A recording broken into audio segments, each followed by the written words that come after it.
జమ్మిగుంట మున్సిపాలిటీలో క్యాంపు రాజకీయాలు ఊపందుకున్నాయి. ఇక్కడ కాంగ్రెస్ బీఆర్ఎస్ కు స్పష్టమైన మెజారిటీ రాలేదు. ఇండిపెండెంట్లు కీలకంగా మారారు. బీఆర్ఎస్ మహిళా అభ్యర్థిని కాంగ్రెస్ క్యాంపునకు తరలించేందుకు ప్రయత్నించడంతో ఘర్షణ తలెత్తింది. కాంగ్రెస్ బీఆర్ఎస్ నాయకులు బాహాబాహికి దిగారు. వారిని పోలీసులు చెదరగొట్టారు. చివరకు ఇండిపెండెంట్లను కాంగ్రెస్ నేతలు క్యాంపును తరలించారు.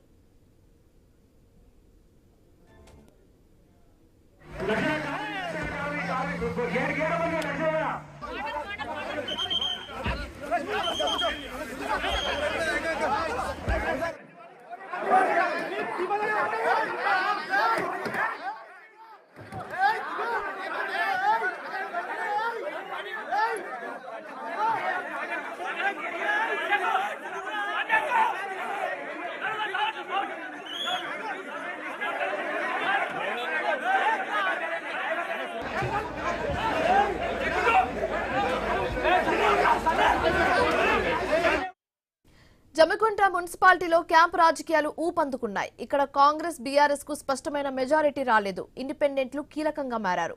బీఆర్ఎస్ మహిళా అభ్యర్థిని కాంగ్రెస్ క్యాంపుకు తరలించేందుకు ప్రయత్నించడంతో ఘర్షణ తలెత్తింది. కాంగ్రెస్ బీఆర్ఎస్ నాయకులు బాహాబాహికి దిగారు. వారిని పోలీసులు చెదరగొట్టారు. చివరకు ఇండిపెండెంట్లను కాంగ్రెస్ నేతలు క్యాంపుకు తరలించారు. ఇదే అంశానికి సంబంధించి మరింత తాజా సమాచారం మా కరెస్పాండెంట్ ప్రశాంత్ లైవ్ ద్వారా అందిస్తారు. ప్రశాంత్, శివాని, ఉమ్మడి కరీంనగర్ జిల్లా వ్యాప్తంగా ఇటు 2 కార్పొరేషన్లు అదేవిధంగా 13 మున్సిపాలిటీలకు సంబంధించి జరిగిన ఎన్నికలలో ప్రధానంగా ఒకవైపు మున్సిపాలిటీలలో కాంగ్రెస్ జయకేతనం ఎగరవేస్తే కరీంనగర్ సంబంధించిన కార్పొరేషన్ కి సంబంధించి ఇక బీజేపీ లీడ్ లో కనబడుతుంది. దాంతో పాటు చాలా ఈ 13 మున్సిపాలిటీలలో చాలా చోట్ల అంగు వచ్చిన పరిస్థితి కనబడ్డది. ఈ అంగు రావడంతో అంటే ఎవరికి స్పష్టమైన మెజార్టీ రాకపోవడంతో క్యాంపు రాజకీయాలు మొదలయ్యాయి. అందులో భాగంగానే జమ్మికుంటకు సంబంధించి ఇక కాంగ్రెస్ అంటే 30 వార్డులు ఉంటాయి. ఆ 30 వార్డులలో కాంగ్రెస్ కు 10 మాత్రమే వచ్చినాయి. బీఆర్ఎస్ కి సంబంధించి 12 వచ్చినాయి. ఇక బీజేపీకి సంబంధించి 4, ఇండిపెండెంట్లు 3, ఫార్వర్డ్ బ్లాక్ 1. అంటే మ్యాజిక్ ఫిగర్ దాదాపు 16 కావాలి. 16 అని అంటే ఈ 16 స్థానాలు ఎవరికి కూడా అంటే స్పష్టంగా రాలేదు. కాబట్టి కాంగ్రెస్ క్యాంపు రాజకీయాలు అంటే కాంగ్రెస్ బీఆర్ఎస్ ఎవరికి వారు క్యాంపు రాజకీయాలు నడిపిస్తున్నారు. ఇండిపెండెంట్ ఇక్కడ కీలకం కాబోతున్నారు. ఇండిపెండెంట్లను ఎక్కువగా తమ వైపు తిప్పుకుంటే అక్కడ ఉన్న జమ్మికుంట మున్సిపాలిటీకి సంబంధించి కూడా ఖచ్చితంగా కైవసం చేసుకోవచ్చు అనేది కూడా ప్రధానంగా ఆరోపిస్తున్నారు. అందులో భాగంగానే ఈ జమ్మికుంటకు సంబంధించి కూడా ఒక బీఆర్ఎస్ కి సంబంధించిన గెలిచిన అభ్యర్థి ఎవరైతే ఉన్నారో ఆ గెలిచిన కౌన్సిలర్ ని ఇక కాంగ్రెస్ వాళ్ళు అక్కడ నుండి తరలించే ప్రయత్నం చేశారు. క్యాంపుకు తీసుకెళ్దామన్న నేపథ్యంలో అక్కడ బీఆర్ఎస్ నాయకులంతా కూడా వారించిన పరిస్థితి. ఒకరికి వైపు ఒకరు ఒక 2 వర్గాలుగా విడిపోయి ఆ 2 వర్గాలు కొంత బాహాబాహికి దిగారు. కొంత పిడిగుద్దులతో ముందుకెళ్లే నేపథ్యంలోనే ఆ సమాచారం అందుకున్న పోలీసులు అక్కడికి వెళ్లి వారందరినీ కూడా చెదరగొట్టే ప్రయత్నం చేశారు.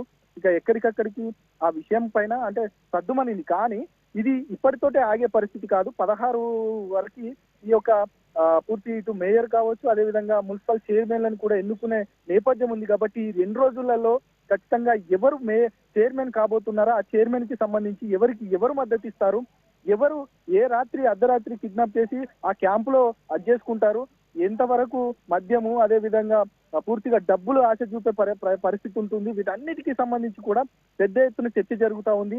ఖచ్చితంగా జమ్మికుంట వ్యాప్తంగా కూడా ఇది ఈ యొక్క రాజకీయ అంటే ఈ ఎన్నికకు సంబంధించి పెద్ద ఎత్తున చర్చకు తెరలేపింది. మొత్తానికైతే ఎవరు కాబోతున్నారు 16 చైర్మన్లని అదేవిధంగా క్యాంపు రాజకీయాల పైన.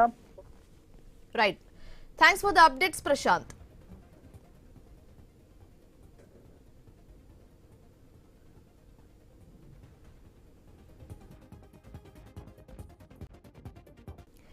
తెలంగాణ మున్సిపల్ ఎన్నికల్లో కాంగ్రెస్ సత్తా చాటింది. చాలా చోట్ల హంగ్ ఫలితాలు వచ్చాయి. 2వ స్థానంలో బీఆర్ఎస్ నిలిచింది. మజ్లీస్ ఫార్వర్డ్ బ్లాక్ చెరో మున్సిపాలిటీ సొంతం